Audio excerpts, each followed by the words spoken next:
के जोड़ल गेठी ससुरा खोलाई है गे।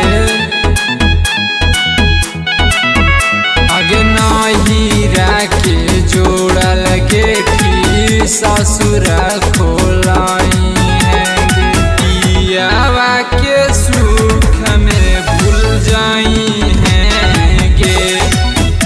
आगे आखिया से लोरवाना बहाई है गे।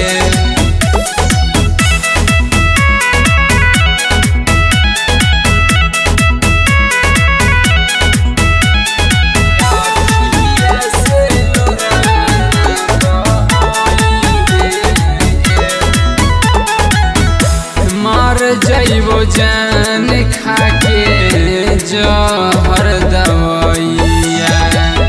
याद नहीं करी है बीतल साथ के समैया।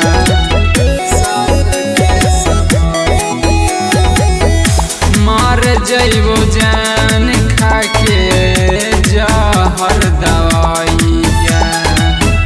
याद नहीं करी है बीतल साथ के समैया। आगे लाशवा पे पहले सोना कफना ओढ़ाई अपने ही हाथ जराई है गे। आगे आखिया से लोरवाना बहाई है गे।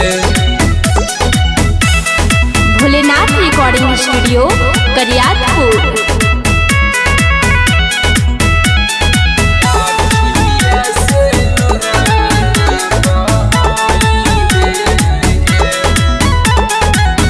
आशीष यादव हालो देखले सपना अपना बनाई के पाराया कहीं धाना।